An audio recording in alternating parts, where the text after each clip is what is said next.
Olá a todos, continuamos aqui na nossa fundamentação doutrinária. Tá faltando pouco para a gente acabar esse módulo de instrução e a gente já partir para o próximo, porque aqui no canal a ideia é a gente não parar. Ao mesmo tempo que eu vou gravando aqui para vocês, eu já vou compilando, montando outros conteúdos para serem gravados posteriormente, tá? E aí eu vou ver, provavelmente depois desse conteúdo aqui de orixás, eu vou trazer um conteúdo para vocês abordando o elemento mineral na Umbanda, tá? As pedras, né? O pessoal utiliza aí dentro dessa ritualística umbandista, tá? Mas por enquanto vamos focar aqui que ainda tem conteúdo pra gente abordar, beleza?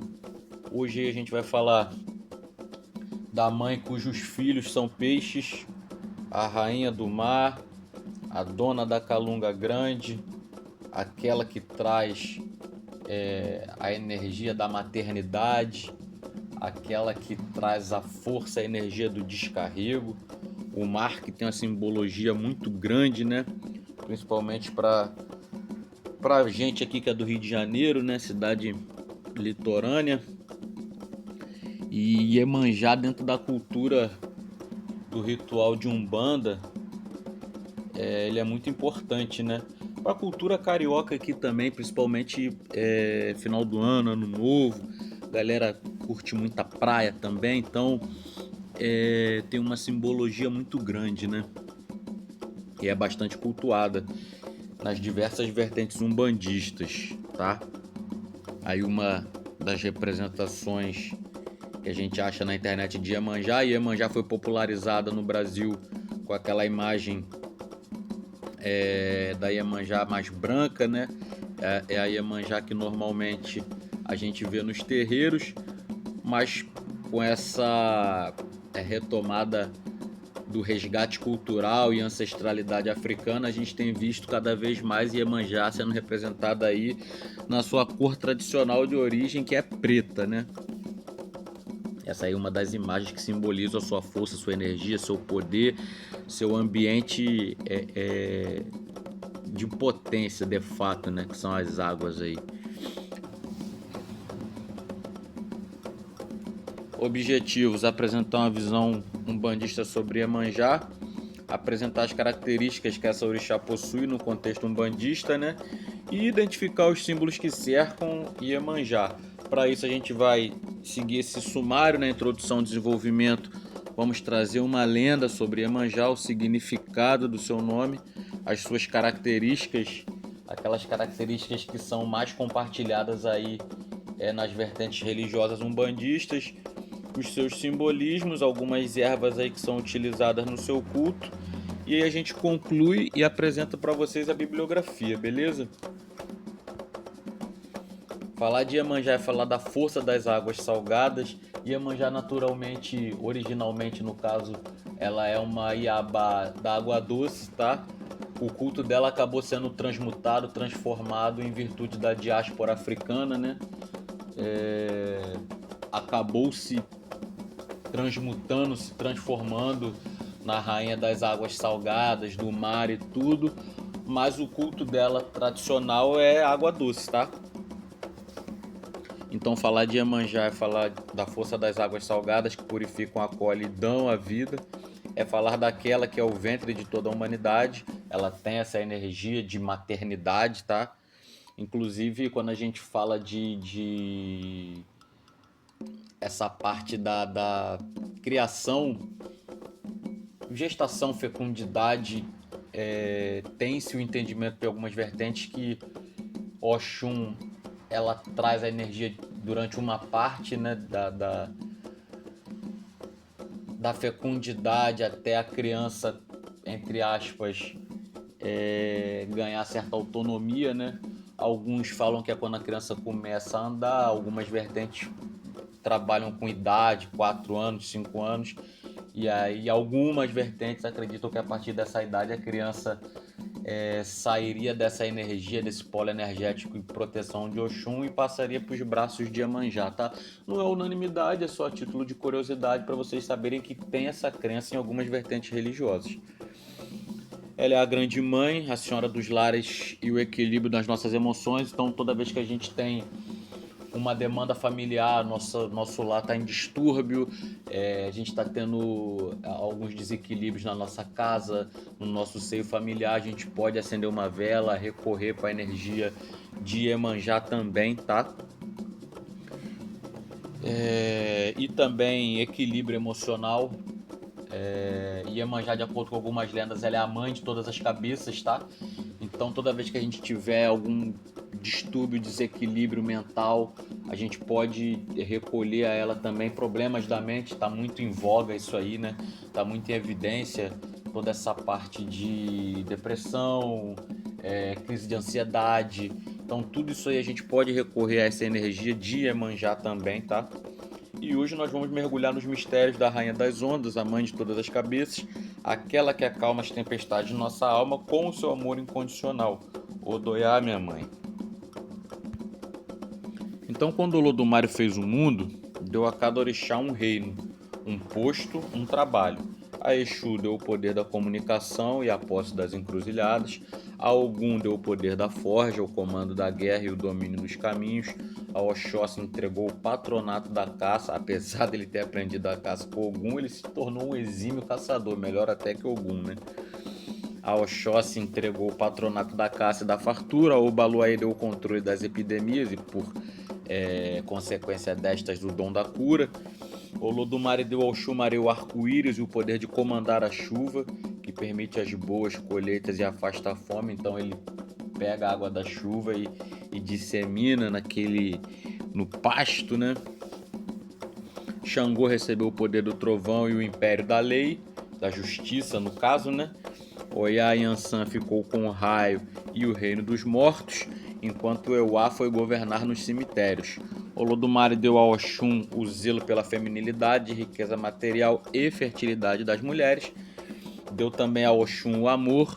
Obá ganhou o patronato da família e Nanã a sabedoria dos mais velhos. Obá, então, ela rege a família, rege também esse empoderamento feminino, a mulher que é guerreira, que corre atrás, tá? Ao mau uso do conhecimento também, ela tem essa gestão sobre isso, tá? Nanã, a sabedoria dos mais velhos, que ao mesmo tempo é o princípio de tudo, a lama primordial, porque através da lama de Nanã o indivíduo, o ser humano, foi confeccionado, né? A lama primordial com que Obatalá, Oxalá modela os homens. A Oxalá deu ao Olodumare o privilégio de criar o ser humano, depois que Odudu a fez o mundo. E a criação se completou com a obra de Oxaguian, que inventou a arte de fazer os utensílios, a cultura material. Para Iemanjá, Olodumare destinou os cuidados de Oxalá. Então você vai ser a cuidadora de Oxalá. Para a casa de Oxalá foi Iemanjá cuidar de tudo. Então, cuida da casa, cuida dos filhos, da comida, do marido, enfim. Iemanjá nada mais fazia que trabalhar e reclamar. Por isso ela trabalha em prol das causas familiares, tá? Por causa dessa tarefa que foi concedida a ela por Deus, por Olodumare. Iemanjá nada mais fazia que trabalhar e reclamar. Se todos tinham algum poder no mundo, um posto pelo qual recebiam sacrifício e homenagens, por que ela deveria ficar ali em casa feito uma escrava? Iemanjá não se conformou. Vou abrir um parênteses aqui, tá? Uma das funções mais nobres é a da mulher que cuida da sua casa, tá? A mulher que cuida da sua casa, ela é um verdadeiro pilar, é um esteio e elas têm que ser muito valorizadas, tá? Nunca pensem que é uma posição que deva ser diminuída ou uma posição que tenha menos importância. Pelo contrário, quando minha mãe faleceu, minha mãe de criação, ela faleceu, a minha casa, ela se tornou um verdadeiro caos, tá? Porque sobre os ombros dela recaía toda a estrutura familiar, recaía toda a organização, cuidado, e quando ela falece, aquilo ali se transformou num verdadeiro caos, tá? É de uma importância, de um equilíbrio. Quando a gente tem um lar estruturado, o cara, a força dele para ir correr atrás do dinheiro, do recurso, do pão de cada dia se multiplica, tá? E quando a gente retorna para o nosso lar e a gente tem toda essa estrutura organizada, toda essa proteção, meu irmão, a força do cara, o cara vira um animal, tá? Um Golias, meu irmão, se recarrega de uma tal forma que aquilo ali o cara, pela família dele, ele dá a vida, tá? Isso é inclusive biblicamente, né? A gente não segue a Bíblia aqui, mas a Bíblia traz muitos ensinamentos pra gente, tá?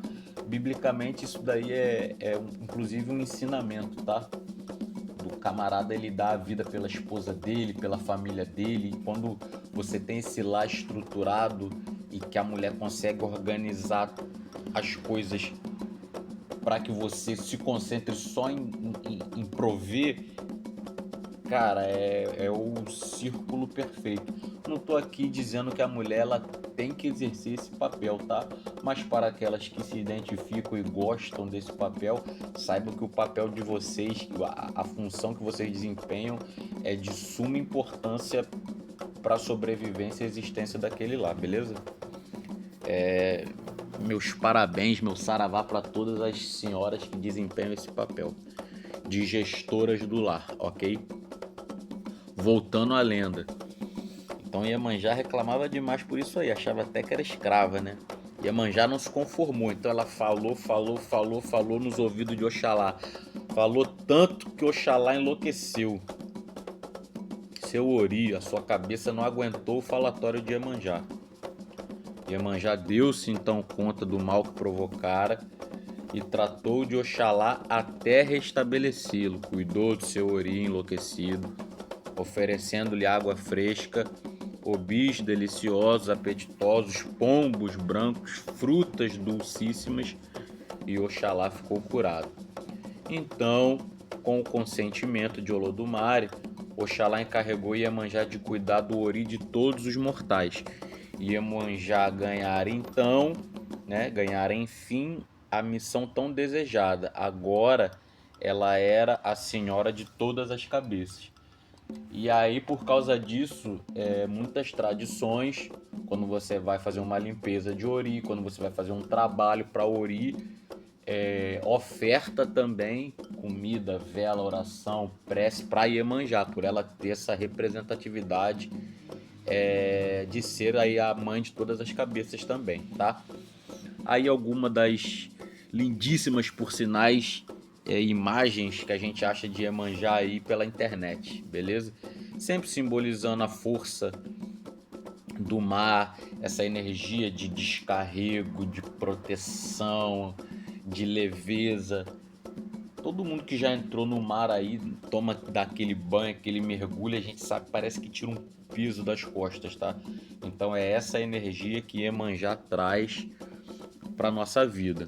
O nome Iemanjá, ele é rico em significados e explica exatamente a função dela dentro das tradições africanas. O nome dela vem da língua iorubá e é uma contração da frase Yeye Omo Eja, desmembrando-se da seguinte forma: Yeye, mãe, mamãe, Omo, filhos, e Eja, peixes. Então a tradução livre seria mãe cujos filhos são peixes, né? Mãe dos peixes. E aí existe até uma discussão, uma divergência doutrinária, porque tem alguns pais, algumas mães que questionam, né? Por que o pessoal oferece peixe como oferenda para Iemanjá, se ela é a mãe dos peixes? É como se você pegasse o filho dela e desse para ela comer, né? Então é meio contraditório isso aí, mas não são todos que pensam dessa forma, ok? Então, dessa forma, a tradução literal seria mãe cujos filhos são peixes. O nome reforça que a vida surgiu nas águas. A gente, quando estuda biologia, a gente entende isso aí, tá? Sendo ela o ventre universal que une todos nós, né? De onde nós viemos. Quando a gente estuda biologia, a gente vai vendo a evolução das espécies, a gente vê que a vida começa no reino aquático, tá? Aprendemos isso na escolinha da Tia Teté, hein? Não é pra ter dúvida. Iemanjá ou Iemoja, lá na Nigéria, né? Iemayá, em Cuba, ou ainda Dona Janaína ou Yara, no Brasil, né? Quando tem aquele sincretismo com as religiões ameríndias, é originalmente associada aos rios e desembocaduras, como eu falei, ela é uma Iabá das águas doces.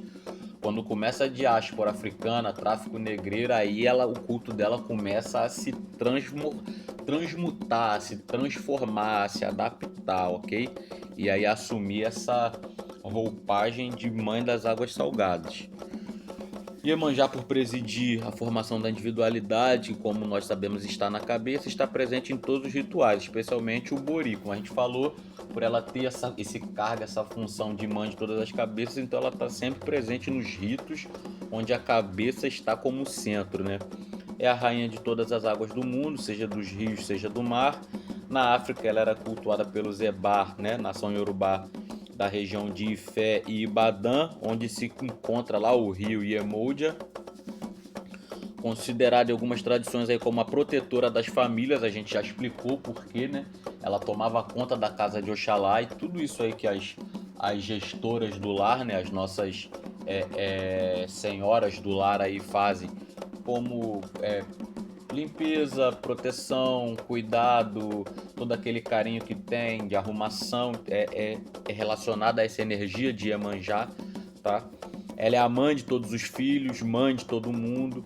Ela é quem sustenta a humanidade, por isso os órgãos que a relacionam com a maternidade, ou seja, vulvas, seios, são sagrados.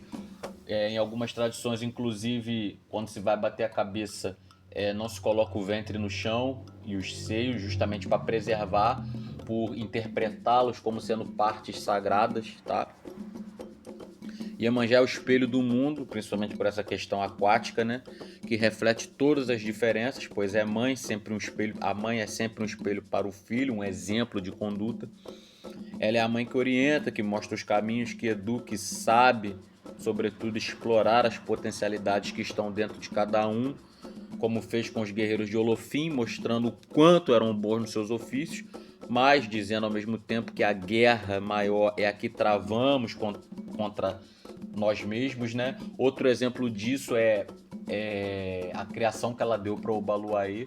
O Obaluaê foi criado com muito amor e carinho, tendo ela como sua mãe de criação, mesmo ele apresentando todas aquelas características, né, doença de pele, as chagas, etc. Então, ela trabalhava a autoestima dele apesar da sua aparência externa, né? Celebrada em fé como filha de Olokun, a gente já trabalhou também a questão de Olokun. Existem tradições que colocam Olokun como orixá feminino, senhora dos mares. Tem tradições que colocam Olokun como orixá masculino, como sendo o pai de Iemanjá, fazendo até um paralelo aí com Poseidon, com Tristão, com entidades aí que regem o mundo marinho. Essa simbiose lendária foi enaltecida no processo da diáspora africana, então foi associada a ela ao culto do mar, porque algumas pessoas que foram trazidas cultuavam Olokun, aí foi tendo essa mescla, essa fusão, a gente já trabalhou isso em conteúdo anterior também, né? E acabou sendo dado a ela o reino da água salgada. Com o sincretismo de outras divindades e de influências europeias, foi imbuída de inúmeros atributos e poderes em uma grande variedade de cultos. Então, nos barcos a gente sabia que tinham negros escravizados de diversas etnias, né? E aí, quando eles iam trocando as suas experiências religiosas, eles viam que eles tinham divindades em comum e eles foram acabando cultuando. Foi feita uma fusão, né? Pegaram elementos comuns de várias divindades e acabaram unindo, fundindo numa só. E aí Iemanjá acaba recebendo todas essas características. Ela é a representação da maternidade amparadora. Quando a gente vê a questão de Nanã abandonando o Obaluaê na praia e Iemanjá abraçando a maternidade de Obaluaê, a gente entende essa energia do amparo e do equilíbrio mental. Quando a gente estuda a lenda de Oxalá e vê que a mente dele entra num estágio de desequilíbrio, e é através da energia e cuidado de Iemanjá que a mente dele volta a ficar calma e centrada.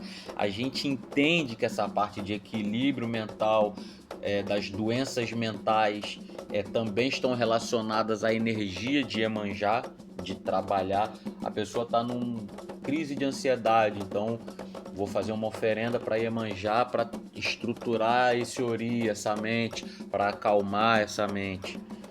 Então essa energia de Iemanjá, desculpa, rege todas essas questões mentais também, tá? Ela que rege a família, a proteção dos filhos e a união do lar. Então, filhos que não se dão, marido que está brigando com a esposa, genro que não se dá com a sogra, eu quero estabilizar isso aí. Então, eu posso acender uma vela azul clara aqui na intenção de Iemanjá, né? Colocar ali o nome daquela família, daqueles indivíduos embaixo ali de um pirizinho e rezar aquilo ali na intenção de Iemanjá, para que traga união e equilíbrio para aquela família. Eu posso fazer um arroz doce, ofertar para Iemanjá, colocar os nomes naquele arroz doce ali, pedir a calma naquele lá. Então eu posso fazer uma oferenda para Iemanjá nessa intenção, eu posso acender uma vela para Iemanjá nessa intenção, beleza? Diferente de Nanã, que é a avó, Iemanjá é a mãe em plena atividade, né? É como se a gente pegasse uma mesma mulher e colocasse em estágios diferentes da sua vida, né? A mulher, quando ela tá ali nos seus 30, 40 anos e que é mãe só, ela tem uma visão e um entendimento da coisa, vai conduzir a criança de uma maneira. Quando ela fica mais idosa e já alcança esse estágio de vó, a forma como ela vai criar a criança e orientar é outra, tá? Então, Iemanjá, ela é a mãe em plena atividade, então ela acolhe, mas também educa e sustenta. Na tradição, Iemanjá tem uma ligação direta com o equilíbrio mental. Ela é quem lava as cabeças, trazendo clareza mental, afastando confusão emocional e trazendo equilíbrio para aquele ori. Um dos seus principais símbolos é o ABB, né? Aquela concha que tem um espelho, um formato de espelho, né?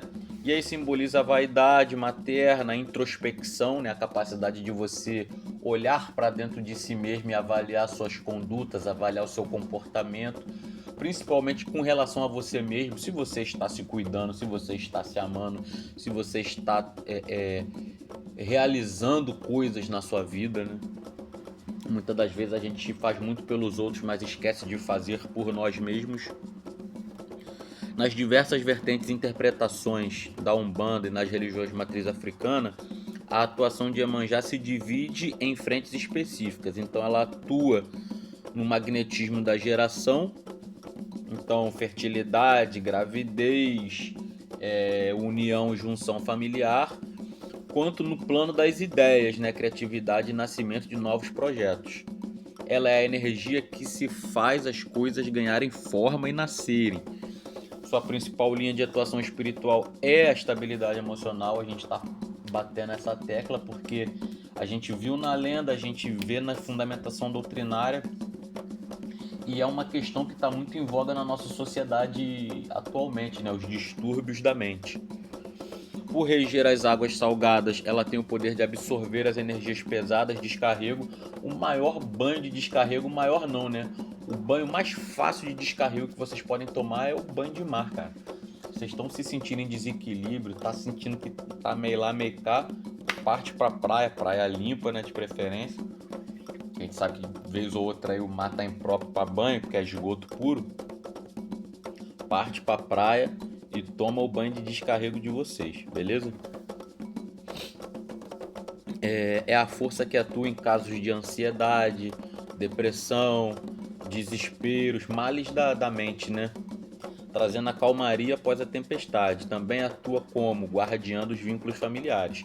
É invocada, como a gente já falou, para resolver conflitos entre pais e filhos e para garantir que a harmonia do lar prevaleça. Inclusive você pode ter algumas essências que são associadas a Iemanjá. Você pode ter o lar que está tendo muito problema, muito conflito, né? Alfazema é muito associada à energia de Iemanjá, né? Você pode pegar aquela essência de alfazema, diluir, pegar aquele seu paninho que você passa na sua casa, aquele paninho de chão, limpo, né?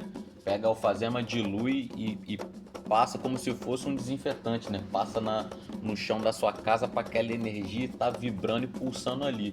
Ou então você dilui ela, bota num espargidorzinho, aquele que o pessoal utiliza como se fosse para odorizar o ambiente. E de vez ou outra você vai nos cantos da sua casa e vai espargindo aquilo ali, tá? Ela é protetora dos pescadores, isso aí é autoexplicativo, não precisa nem falar. Jangadeiros e todos aqueles que desenvolvem atividade no meio aquático. É ela quem rege a Calunga Grande, né, o grande cemitério, e tem muito esse nome principalmente por causa da diáspora africana e as grandes navegações. A gente já explorou isso aí também. O mar é o grande cemitério, né? É, É ela quem rege a Calunga Grande, que na espiritualidade brasileira, especialmente nas religiões de matriz africana, é o nome sagrado e ritualístico dado ao mar, né? A Calunga pequena é o cemitério, a Calunga Grande é o mar. O termo tem origem nas línguas banto e carrega um significado muito mais profundo que apenas uma massa de água salgada. Historicamente, para os povos escravizados vindos da África, o mar era a imensidão desconhecida que separava o mundo dos vivos do mundo dos ancestrais. Por isso, tornou-se um símbolo de passagem. Iemanjá é em si a geração, e como tudo que existe, existe porque foi gerado. A sua energia está direta e indiretamente presente em toda a criação. Tudo aquilo que é criado, que é gerado, que é iniciado, tem a energia dela presente também, tá? Nem todas as vertentes creem na fundamentação doutrinária dela dessa forma, ok? Algumas tradições acreditam que o sal e o movimento das ondas têm o poder de quebrar as demandas e as energias mais pesadas que puderem ser resolvidas em outros lugares. Por isso também o pessoal recomenda para descarrego o famoso banho de sal grosso, tá? Lembrando que aí vai variar de vertente, tá? O banho de sal grosso ele não pode ser tomado simplesmente sozinho, porque ele é um banho muito pesado, muito forte, então normalmente você toma o banho de sal grosso para você dar o choque energético, depois você toma um banho, né, para reequilibrar, um banho de ervas calmas, ervas frias que o pessoal chama para poder reequilibrar. Porque de acordo com algumas vertentes, esse banho de sal grosso ele vem para limpeza pesada e ele limpa e ele tira tudo mesmo. Ele vai tirar as energias que você tá negativa no teu corpo, mas as energias positivas ele também dá uma baixada ali, uma diminuída. Então você depois do teu banho de sal grosso, você joga um outro banho por cima para você reequilibrar, entendeu? Banho de energias positivas, né? É um banho de boldo, um banho de alecrim, um banho de alfazema, um banho de abre-caminho, um banho de saião ou de ervas misturadas. Aí vai depender de acordo com a tua vertente, com a orientação do teu dirigente espiritual, ok? Ela é o ponto de força de Iemanjá de todas as falanges das águas as quais ela rege. Então, sereias, marinheiros, caboclos do mar, as ondinas, tem diversas falanges que vêm na energia de Iemanjá. Não só essas aí, mas também eu, por exemplo, a Maria Navalha que trabalha comigo, ela se apresenta como Maria Navalha do Cais, e na guia que ela pediu para enfiar para ela pediu para enfiar contas nas cores de Iemanjá, por ela ter essa energia que vem vibrando ali quando ela trabalha, ok? Eu tinha, quando eu era iniciante, né, quando eu era abian lá no meu terreiro, eu cambonava uma menina que ela trabalhava com uma Padilha que era a Maria Padilha da Praia. Então a gente fala caboclo e sereia, mas existem diversas entidades que vão vir também nessa linha aí de Iemanjá, beleza, pessoal? Então acho que ficou bem fácil de entendimento aí o conteúdo a respeito de Iemanjá, até porque é um orixá bastante divulgado, é um orixá que tem bastante literatura, tem bastante vídeo na internet explicando, então o conhecimento a respeito dela é muito fácil de ser assimilado, beleza? Aí as suas ferramentas, né? Tem o ABB, tem a coroa, tem os I10, tem a espada também, porque tem, dependendo da vertente, aí tem uma Iemanjá que é mais guerreira, tá? E ao lado aí mais uma representação de Iemanjá que a gente encontra aí na internet. Sua simbologia, né? Seu sincretismo pode ser navegante, Nossa Senhora da Glória ou Conceição, aí depende da vertente religiosa que cultua, tá? Reino da natureza, o mais divulgado, águas salgadas, mas a gente pode colocar águas doces também, tá? Linha de vibração, aí é de geração, descarrego, a gente pode trazer também problemas com a família, ela trabalha também problemas com a família, ela trabalha também problemas da mente, tá? Seus símbolos aí, peixe, concha, o ABB aí, o espelho, a espada, a estrela, a coroa, a lua, o símbolo de ondas do mar também, são diversos símbolos aí que cercam a energia de Iemanjá. A sua saudação pode ser o Odociaba, né? Odociabá, que vai ser a salve a rainha das águas, e o Odoiá, que seria a mãe dos rios, principalmente por ela ser originalmente aí cultuada em águas doces, né, nos rios, né? Rio Iemoja. Suas bebidas aí a gente pode oferecer água de coco, água mineral ou a champanhe. Champanhe muito tradicional, principalmente na virada do ano. A gente sempre vai ver a galera aqui nas praias do Rio de Janeiro com champanhe oferecendo para Iemanjá, os barquinhos lá cheios de bugiganga, presente, tudo. Espelho, pente, perfume. E o pessoal jogando a champanhe ali, rosa branca no mar, tá? Suas cores rituais azul claro, azul e branco, branco translúcido, né, aquele transparente ou prateado, aí vai depender da tradição religiosa. Dia comemorativo, aí vai depender do sincretismo, tá? Aqui na minha casa, aqui na nossa tradição, a gente cultua em 2 de fevereiro, que é navegante. E as oferendas que a gente pode ofertar aí para Iemanjá é o eboiá, o arroz doce, o manjá, mingau, a canjica branca e as frutas brancas, tá? Uva verde, você pode tudo ofertar, oferecer para Iemanjá. Ervas que você pode utilizar na energia de Iemanjá o levante, erva de Santa Luzia, cipreste, condessa, salgueira, erva cidreira, folhas de videira, alfazema, como eu falei, colônia, manjericão, pata de vaca, jasmim e camomila, tá? Lembrando que isso aqui é o que a gente pratica, a gente não quer trazer como verdade absoluta, mas a gente vê muitas casas que também utilizam essas ervas que a gente trouxe para vocês aí na intenção e energia de Iemanjá, ok? O mar é o berço da vida e Iemanjá é a sua soberana. Encerramos esta fala com a certeza de que, assim como as águas do oceano se renovam a cada maré, nós também podemos renovar sob a bênção dessa orixá, que é bastante cultuada e conhecida no âmbito do Brasil. Quem é da Umbanda cultua, até quem não é da Umbanda vai lá dia 31 lá, pula as 7 ondas, joga o barquinho lá, joga uma rosa branca no mar lá e pede bênção, proteção pro novo ano que se inicia na intenção energia de Iemanjá. Que a joia azul do panteão africano ilumine nossas cabeças e que nunca nos falte a fé para navegar, nem o porto seguro do seu amor para descansar. Odoiá, minha mãe, Odociaba, que a energia de Iemanjá possa visitar o lar de todos vocês neste dia, que o lar de vocês esteja sempre abençoado, esteja sempre em harmonia e que a cabeça de vocês esteja sempre em equilíbrio, né, com as bênçãos de Iemanjá, que assim seja. Segue aí a nossa bibliografia, né, onde a gente tirou os conteúdos para trabalhar a fundamentação de Iemanjá e aí as nossas mídias sociais. Beleza, pessoal? Estamos quase acabando esse conteúdo aí. Eu espero que todo esse esforço aqui de fundamentação e produção de conteúdo esteja ajudando todos vocês aí a expandirem o conhecimento de vocês a respeito dos nossos queridos e sagrados orixás, beleza? Fiquem com Deus aí e até o próximo conteúdo.